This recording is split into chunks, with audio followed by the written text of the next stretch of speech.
Evercade Retreat. Gene Joke here, and today I'm sharing some thoughts about the future of the indie collections on Evercade and some speculation about potential cards. The indie games on Evercade tend to fall into a couple of categories. One is modern indie games which are ported natively. The other is aftermarket games for the old systems.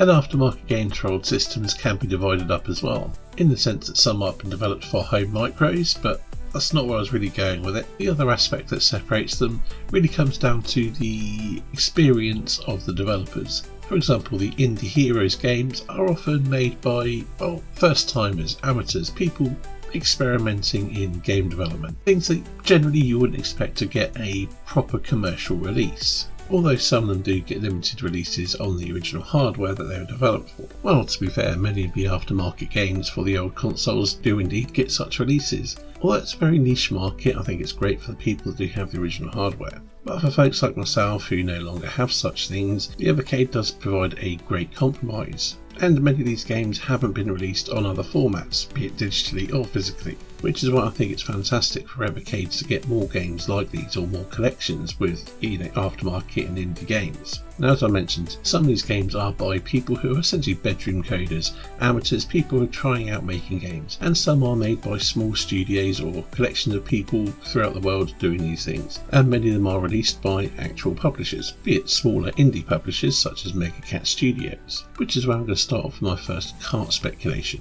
Not only have there been 2 Megacat collections so far, some of the guys from Megacat Studios themselves were on the Retro Titans podcast, which I'll link in the description below, and they briefly discussed the possibility of further Megacat collections for the Evercade, which at the time of that going live, they said was possible, but not right then because, I suppose many of the games weren't actually out and they essentially need enough games to make up collections, or words to that effect. Now, Megacat published games on modern systems as well as retro games for old systems. Many of the games are kickstarted and they developed some themselves, I believe, as well as publishing games for other people. Anyway, let's have a look at some of the games that we might see on a potential Megacat Collection 3.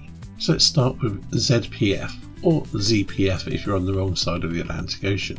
Upcoming shoot 'em up for the Mega Drive. One of the developers is the guy behind Tanza, I believe. It does certainly look the part, and most of the early reviews of demos and things have seemed very positive. I'm not exactly sure when this is due to be released. I'm under the impression it's supposed to be this year, but I don't think a solid release date has been announced, at least not as far as I'm aware. And there's also The Meeting, a game where you play a horny cow thing. As in a cow thing with horns, like a bull thing I suppose, but horny cow thing sounds, more amusing. Did you laugh? It's an action-based puzzle platformer as far as I can tell. I haven't played this, it is available now I believe. It looks like it could be quite entertaining, and it's definitely suitably weird, which, gives it a bit of character, because let's be honest, most of the games from the Megacat collections do have a certain touch of weirdness to them, and it's great. Another unreleased game, so I'm not sure when this one's out, is Echoes of the Unread. This is a platform game for the NES. Footage I've seen kind of reminds me a little bit of Jane Austen's 8-Bit Adventure, which was on the Indie Heroes Collection 4. Yeah, could be interesting, but again, I have no idea when this one's coming out. And then there's Tenebra and Tenebra 2, both for the NES. These look quite interesting. Simple graphically, they kind of give me Sword of Fargold kind of vibes, though I think these are more level-based puzzle games as opposed to roguelikes. And I think both of these games are already available. They also have a game called Bite the Bullet, which looks retro-inspired, but I think it's something made for modern systems, I think. It looks like something that would fit on the Evercade, as do a few other games, such as WrestleQuest and what have you. So potentially there could be some native games from Megacat. Well, if they can be made to run on the Evercade and Megacat are willing to put the work in to do so. But back to new games for old systems. There's Lethal Wedding, a top-down shoot 'em up for the Mega Drive. Again, this looks quite entertaining. It's not released yet as far as I'm aware, but again, it looks like something that would fit quite nicely on an Evercade car.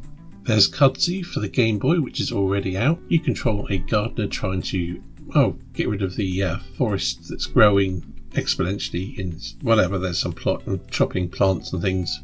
More Megacat weirdness, I guess, but hey, there's bosses and things to fight, so again, could be an interesting one. There's also Dreopt, an NES puzzle game, which again I believe is already out. It looks like a variation on Magical Drop, and to be honest, games like this work quite well when playing on handheld on the Evercade, and they help fill out a cart quite nicely.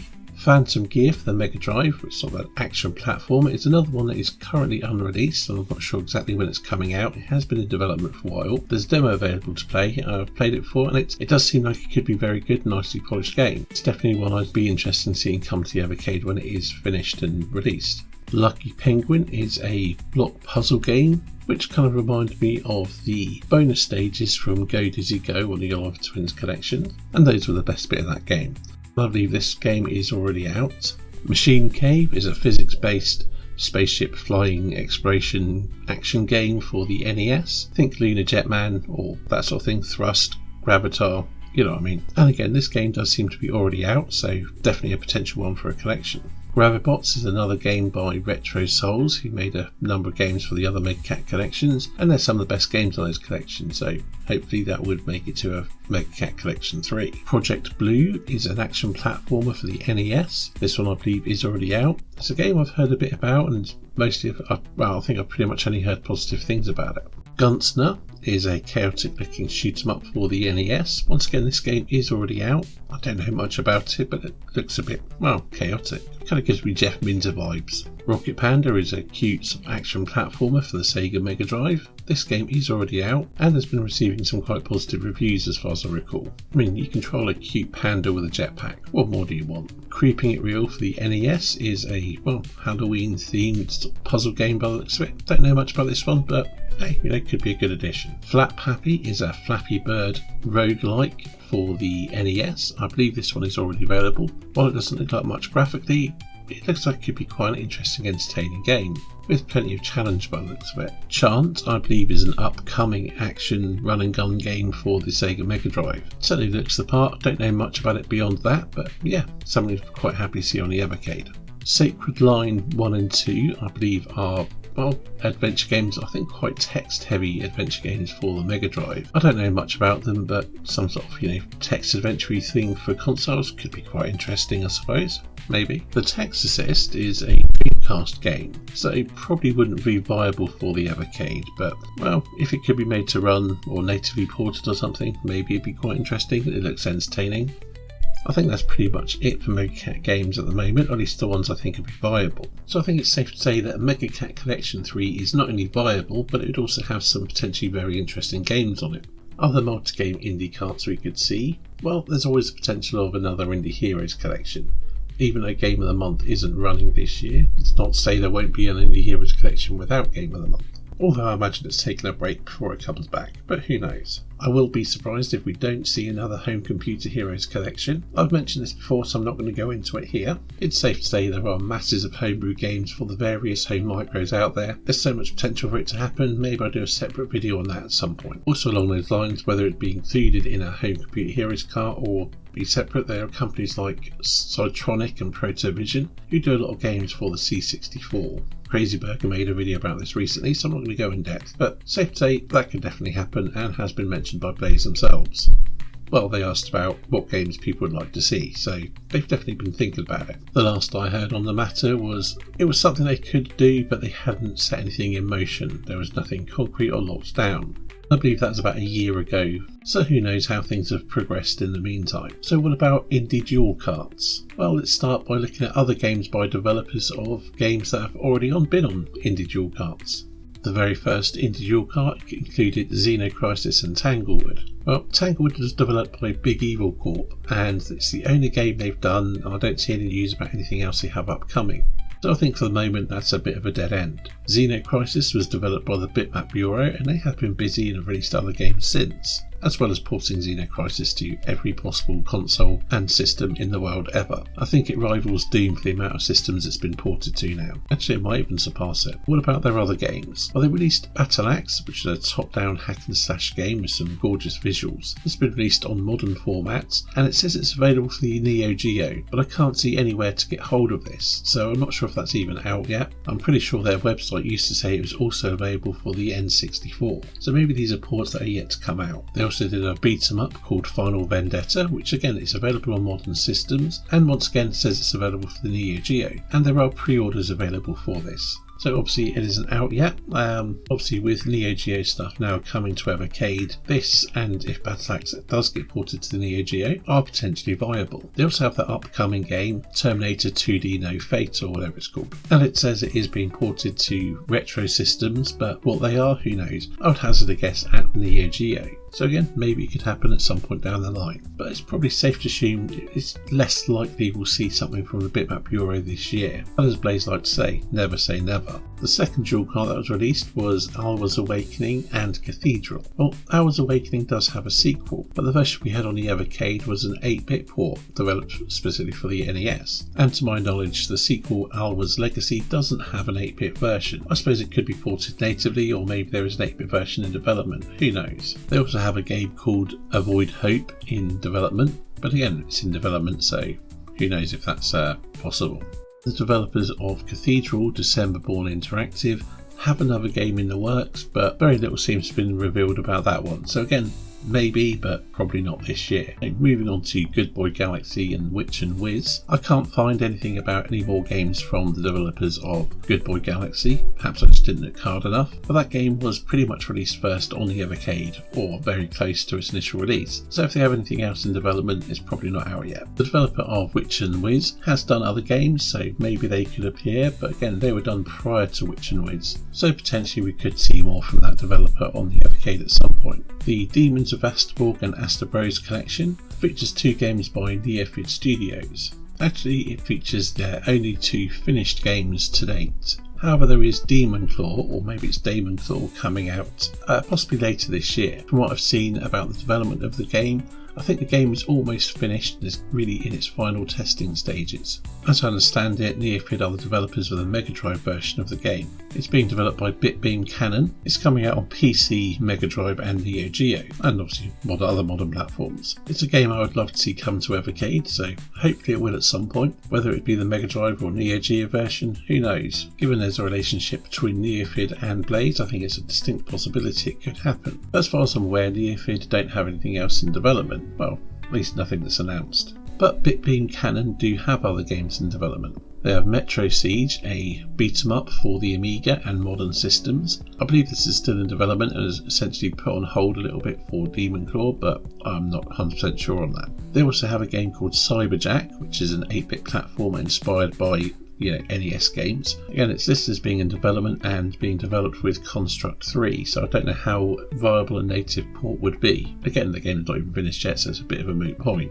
That said, some future dual cart, including Demon Claw and Metro Siege, would be quite appealing to me, and who knows, maybe Demon Claw could be paired with something else. It could also be a solo cart. Who knows what could be in the pipeline for that game, if anything.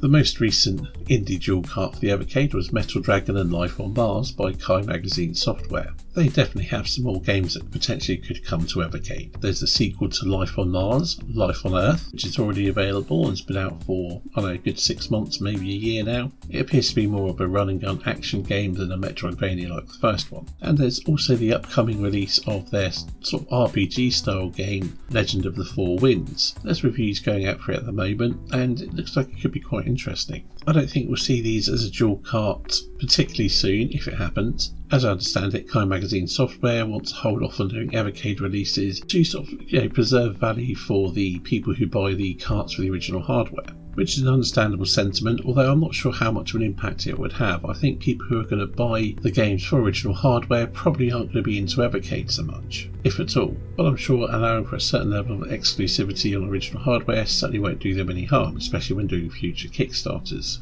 It's also worth noting that they have done games for the MSX and Intellivision, although these do include the original versions of Life on Mars and Metal Dragon, I believe, as well as a game called The Sorrow of Gablan, which I know nothing about, but I think it's safe to say that another collection from Kai Magazine Software is certainly possible. That's it for indie dual carts, and of course there is the indie solo cart, Full Void. And out of the bit, the developers of Full Void do have other games and another one upcoming. The upcoming game Nanuka, Secret of the Shattering Moon, seems like a shoo-in for a future solo cart.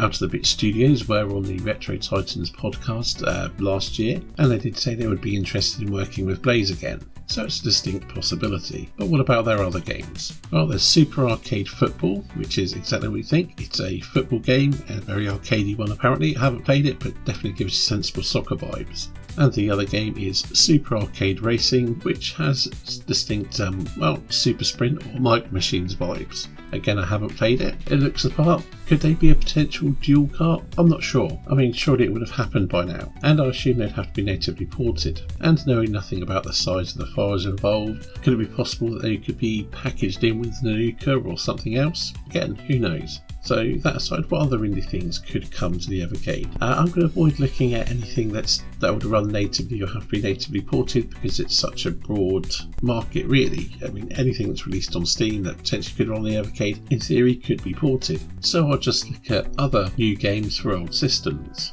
As the Neo Geo is now viable, there is the upcoming release of Gladmort for the Neo Geo. I don't know a huge amount about this game, but it does look to be a sort of Ghouls and Ghosts inspired game. The graphics look quite nice, and I believe it's coming out fairly soon, maybe. There's also Shadow Gangs, and I believe an upcoming Shadow Gang Zero, or maybe it's already out, I'm not sure. These I believe are released for the Dreamcast and Neo Geo, so again, potentially possible, maybe. And then there's games by NG Dev, such as Last Hope, Fast Striker, Gunlord, Neo XYX, Razion, and Krautbuster.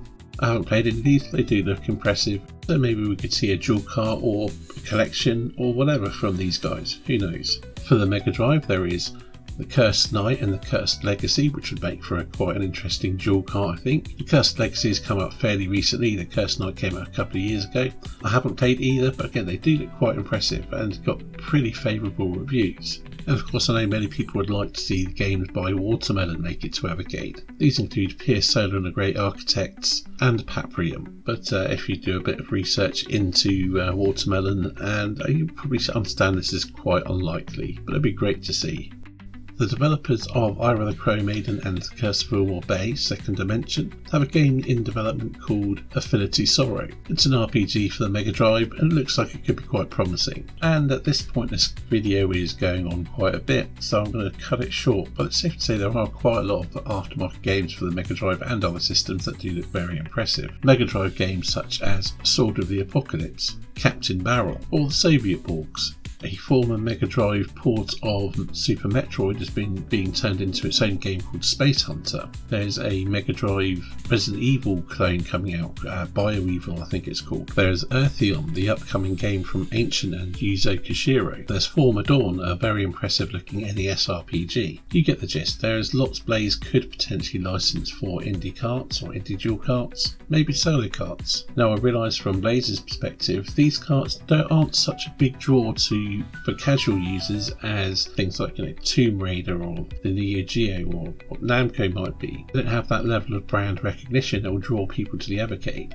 But they are carts that appeal to people already in the ecosystem, and for people who want to have physical media for these classic games but don't have the original hardware. And as I'm sure you're aware, many people consider the indie dual carts among the best carts on the Evercade. Personally, I'm very much looking forward to seeing what other indie dual carts or solo carts we might get in the future, and I hope you've enjoyed my little bit of insight or my thoughts on the matter and the games we could see and what might come along. Anyway, that's it for today, and I'll see you in the next video.